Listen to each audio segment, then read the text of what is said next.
Hi everyone, चलो आपको कुछ गलतियों के बारे में बताते हैं जो ड्राइवर करते हैं, जानबूझ के करते हैं, अनजाने में करते हैं, जल्दबाजी में करते हैं, भूल जाते हैं। लेकिन क्या करते हैं वो मैं बता देता हूँ आपको। सुधारनी अगर है, मान लो गलती आप में है, करते हो, सुधारनी है नहीं सुधारनी है वो आपके ऊपर है। मेरा काम बताना है ताकि कोई सीखना चाह रहा है उसको थोड़ी हेल्प मिले।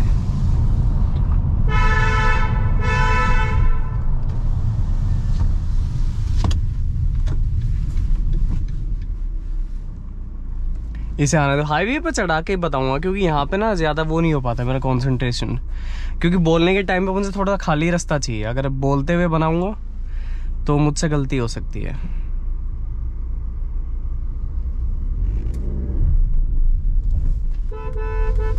आ रहा है कुछ,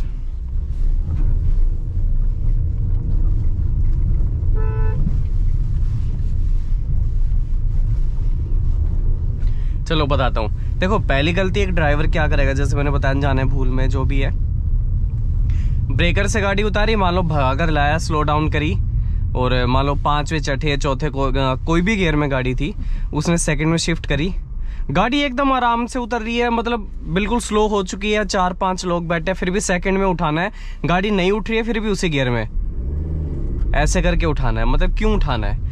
वो आपकी बात ठीक है, डीजल गाड़ियां उठ जाती हैं या बड़ी गाड़ियां उठ जाती है, अरे उठ जाती है लेकिन नहीं उठाना चाहिए।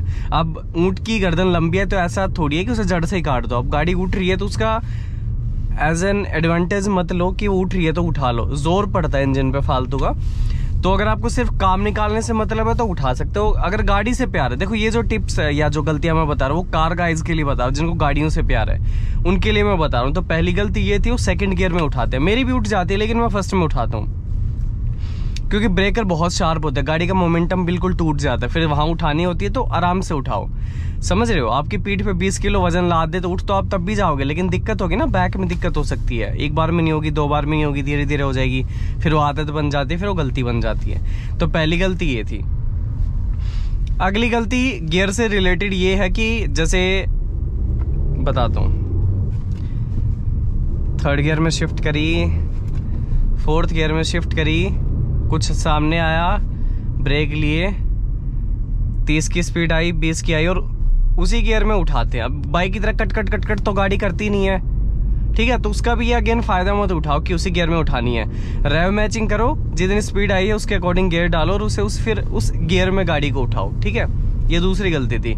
तीसरी गलती मैं बताता हूँ। कुछ हवाबाज होते हैं जो बिना गाड़ी को रुके जैसे आगे चल रही है तो रोक के रिवर्स डाल देंगे, फिर ढंग से रुकी भी नहीं होगी तो फिर फर्स्ट डाल देंगे। चलो ये तो मैं करके जानबूझ के सही कर रहा हूँ मैं गलती, क्योंकि मुझे अपना गियर बॉक्स खराब नहीं करना ना। रुकेगी नहीं फिर रिवर्स डाल देंगे, रुकेगी नहीं फिर फर्स्ट डाल देंगे। अगर ढंग से कर पा रहे हो तो कर सकते हो, नहीं अगर आता करना तो मत करो। खड़ जो गियर की आवाज़ आती है ना, वो गियर मैशिंग में दिक्कत होती है, वो अगर आवाज़ आ रही है तो मान लो गियर आप बहुत अननेसेसरीली स्ट्रेन दे रहे हो अपने गियर्स के ऊपर, ठीक है? रॉन्ग साइड में नहीं करते हैं, वापस घुमाते हैं।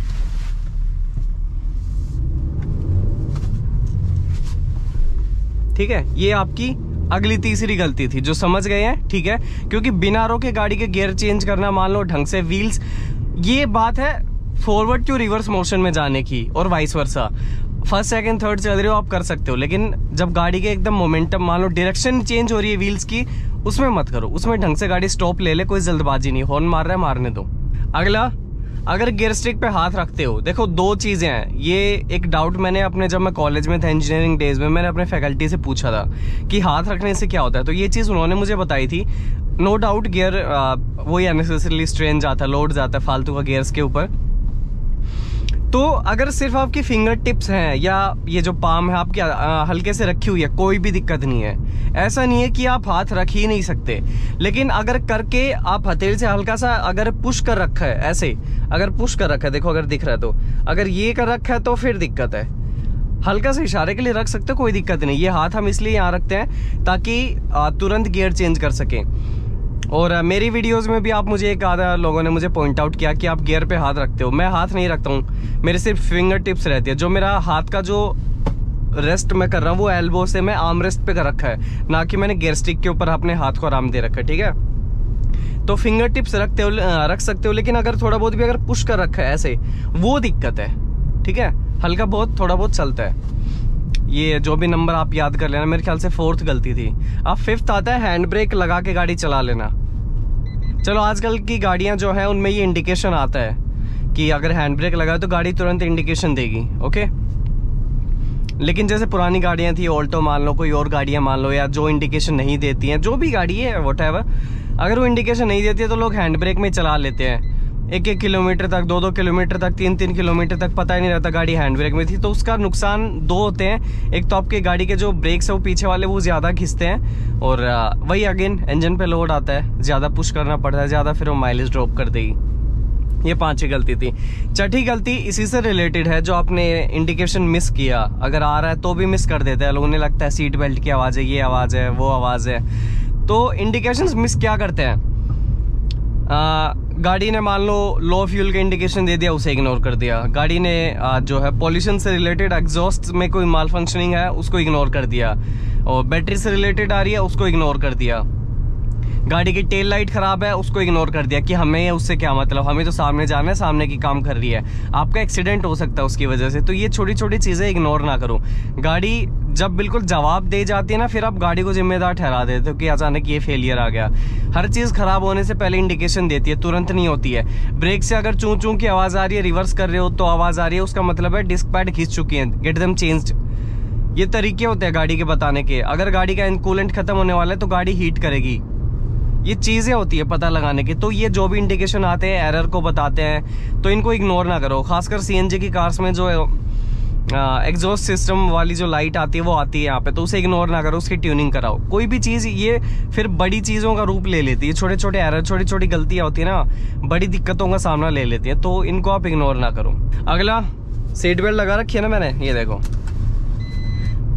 ये जो बीप आया ना, लोगों को ये सुनने में बड़ा मज़ा आता है, बजती रहती है, गाने बजा लेंगे और सीट बेल्ट नहीं लगाएंगे। और ये जो लोग रहते हैं ना कि फलां कंपनी की बिल्ड क्वालिटी कमज़ोर है, मारुति खराब है, ह्यूंडई की खराब है, उसकी खराब है, उसकी अच्छी है, ये वो लोग हैं जो अपनी गाड़ी में सीट बेल्ट तक नहीं लगाते। अगर लगाते हैं तो पता है क्या करेंगे, जो नकली यहाँ पे आजकल हुक आने लग गए ना सीट बेल्ट में, छोटे जो कार्टून टाइप कुछ भी मान लो, कि आपको बेल्ट नहीं लगानी पड़ती और बजर को ऑफ करने के लिए आप उसमें लॉक लगा लेते हो।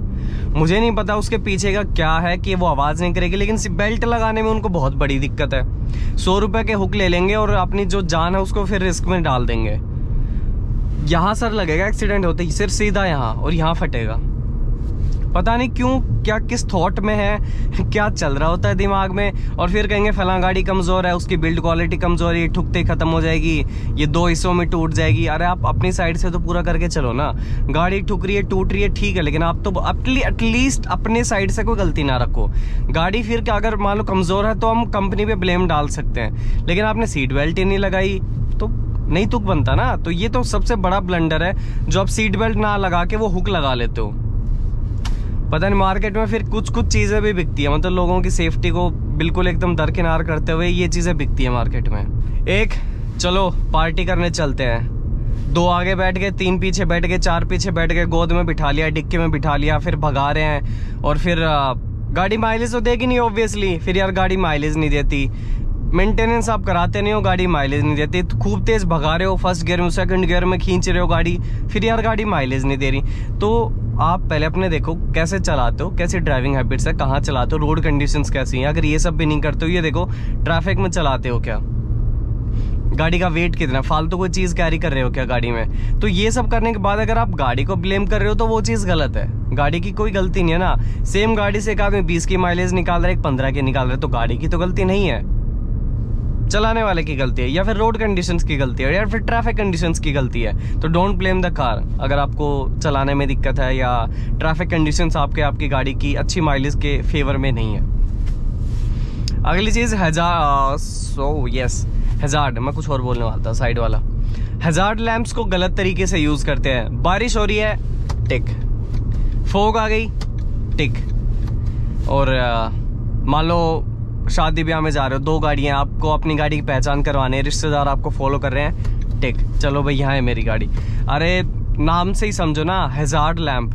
हैजार्ड मतलब क्या होता है, नुकसान या कोई आफत, इमरजेंसी, कोई ऐसी चीज़ होती है, उसके लिए इसको यूज़ किया जाता है हैजार्ड लैंप। ऐसा नहीं है जब मर्जी खींच के और इसे दबा दिया। क्रेटा तो नहीं उतारी, ये उतारेंगे यहाँ से।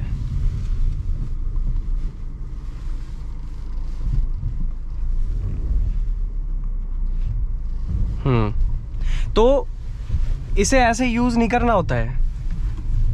इसका यूज करने का तो अगर आपकी गाड़ी खराब है, रोड साइड खड़ी है, आपकी वाइट स्ट्रेट लाइट से उधर खड़ी, लाइन से उधर खड़ी है, तो इसे दबा दो। खराब है तो कर दो।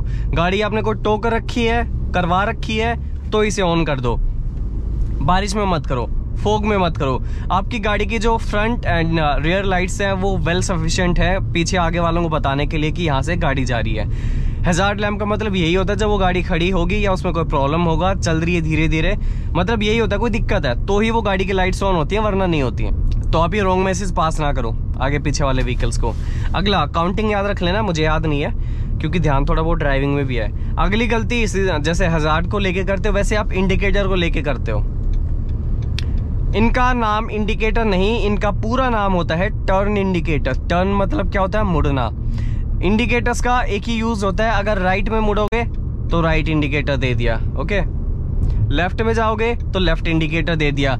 जो आप लोगों ने ये थॉट बना रखा है कि चलो भाई इसे आगे निकलना है, चलो इसको राइट इंडिकेटर दे दिया तो आगे निकाल ले, लेफ्ट से कोई हॉर्न मार रहा है, इंडिकेटर लेफ्ट का दे दिया चल तू निकाल, ये नहीं होता है। ये भी अगेन एक रॉन्ग मैसेज है। कहीं कोई इसका रूल बुक में नहीं लिखा है कि इंडिकेटर्स का यूज आप किसी को ओवरटेक करने देने के लिए यूज करते हो, ऐसा नहीं होता है। ये सरासर गलत है। जस्ट बिकॉज आपने एक स्लैंग अपना लिया है तो आप उसे डिक्शनरी में ऐड नहीं करवा सकते कि हमारा स्लैंग है, योलो है, ये कोई वर्ड नहीं होते हैं। वैसे ही जो आपने खुद के मन से ये रूल्स बना रखे हैं कि इंडिकेटर दोगे तो भैया चलो ओवरटेक करो, ठीक है, मैं मानता हूँ सिंगल रास्तों में, पहाड़ों पे ट्रक वाले ये सब करते हैं, बट वो नहीं करना चाहिए क्योंकि वो अगेन रॉन्ग मैसेज है। नहीं पता होता पीछे वाले ड्राइवर को कि ये मुड़ेगा या ये ओवरटेक करने के लिए कह रहा है। अगर आपको ये करना है कि चलो भाई तो ओवरटेक कर ले, सिंपली अपनी साइड में ले आओ, ऑटोमेटिकली पीछे वाले को पता चल जाता है इसने साइड दे दी, अब निकालो, ठीक है, ये बेस्ट तरीका है। तो इंडिकेटर्स का ही गलत यूज मैं मानता हूँ मेजॉरिटी ऑफ पीपल यूज करते हैं ओवरटेक करने देने के लिए, इंडिकेशन देने के लिए कि चल भाई तू निकाल ले, but that's wrong, completely wrong. मेरे सामने कोई ऐसा करता है तो भाई मेरे तो समझ से बाहर है, मैं मुड़ूं, मैं ओवरटेक करूं या मैं वो खुद मुड़ेगा मैं पीछे रखूं, मेरी समझ से बाहर है, कुछ नहीं कर सकते। अगली एक और गलती जो आपकी गाड़ी को नुकसान पहुंचाती है, वाइपर्स का यूज करते हो आप गंदी विंडशील्ड पे। डर्टी अगर है, धूल मिट्टी काफी जमी हुई है, 3 दिन से खड़ी थी, फिर आलस के मारे आप सीधा उस पे वाइपर चलाते हो। पानी कुछ लोगों की गाड़ी में तो पानी नहीं होता, सूखे चला देते हैं, देखे मैंने लोग तो सूखा चला देते हैं वाइपर। उसकी वजह से क्या होता है, जो गंदगी है, एक सबसे पहले विंडशील्ड का नुकसान, स्क्रैचेस मारेगी, उसके बाद वाइपर ब्लेड्स का नुकसान। वाइपर ब्लेड तो चलो 400-500 की आइटम है, विंडशील्ड तो भाई हजारों की चीज है, और फिर एक बार अगर चेंज हो जाए तो दिक्कत होती है। पहले तो चेंज करवाने की दिक्कत, फिर वैसे दिक्कत, तो ये सब ना करो। मैं भी जब गाड़ी खड़ी करी थी तो मैं लेकर आया हूँ, 2 दिन से खड़ी थी, तो मैंने पहले बोतल से पानी मारा पूरी विंडशील्ड पे, और फिर मैंने देखा हाथ लगा के मिट्टी कंकड़ है कि नहीं है, नहीं खाली रेत था, पानी डालने से निकल गया, तो मैंने फिर वाइपर मारे इसके ऊपर। ये तो छोटी छोटी चीजें होती है जो आपकी गाड़ी की लाइफ बढ़ा सकती है, आपका मेंटेनेंस कॉस्ट, आपका सर्विस कॉस्ट कम कर सकते हैं। सारा मेंटेनेंस सर्विस कॉस्ट गाड़ी की कंपनी के ऊपर नहीं होता, एजेंसी के ऊपर नहीं होता, सर्विस सेंटर के ऊपर नहीं होता, कस्टमर के हाथ में भी होता है। अगली एक और गलती है कि जो पीछे पार्सल ट्रे है, जो गत्ता आप बोल देते हो, उसके ऊपर सामान अगर आपने रखा है तो गलत है, आपके अगर पैसेंजर्स ने रखा है तो भी गलत है, लेकिन आपकी एज ए ड्राइवर ड्यूटी बनती है कि उस सामान को वहां से हटाओ, ठीक है, क्योंकि वो आपको पीछे देखने में जो है दिक्कत बना रहा है। पीछे दिखेगा नहीं, पीछे वाले व्हीकल अब मिरर में कई बार नहीं दिखाई देता, जो एकदम बीच में होता है, एकदम नजदीक होता है, वो नहीं दिखेंगे। वो कब दिखेगा? जब पार्सल ट्रे एकदम खाली होगी। तो पार्सल ट्रे से वो सामान हटाओ, वो आपका व्यू ऑब्स्ट्रक्ट कर रहा है, भाई बहुत ही इमरजेंसी है, कहीं से शिफ्ट कर रहा है, पीजी छोड़ कर आए हो, सामान शिफ्ट कर रहे हो, फिर तो गाड़ी भरनी पड़ती है, क्या कर सकते हैं, लेकिन डेली बेसिस पे इसे अवॉइड करो। अगली और लास्ट गलती है कि ड्रिंक एंड ड्राइव, गाड़ी पी कर आप चलाते हो, वो तो चलो ऑफेंस भी है और जान आफत में रहते हैं आपकी भी, वो भी इस पे ज़्यादा बहस नहीं करेंगे क्योंकि वो तो सबको पता है कि गलत है। फिर इसी के साथ है नींद में भी गाड़ी चलाते हो, आपको लगता है नहीं थोड़ा सा और निकाल लोगे, थोड़ा सा और निकाल लोगे, नहीं निकाल पाओगे, वो अचानक एक जब झपकी आएगी ना वो ले डूबेगी। फिर तो हम भी कहीं जब बाहर जाते तो मैं भी फ्यूल पंप पे गाड़ी रोक लेता हूँ, फिर जैसे रोकता हूँ फिर नींद नहीं आती, तो फिर वापस कंटिन्यू करते हैं, आधा कई बार लग जाती है नींद। तो गाड़ी रोक के आराम कर लो, कोई शर्म वाली बात नहीं है कि यार इसको तो नींद आ गई, इसने तो गाड़ी खड़ी करके नींद पूरी करी, कोई आपको इनाम नहीं दे रहा कि सीधे 8 घंटे में गाड़ी वहाँ पहुँचानी है। अगर थकावट है तो रोक लो ना, क्या दिक्कत है। तो यही कुछ मेरे ख्याल से 11-12 गलतियां मैंने बताई हैं, और आप लोग अगर करते हो और आपको नहीं बदलना है तो ठीक है, अगर कोई नया है बंदा सीखना चाह रहा है तो भी सीख सकता है।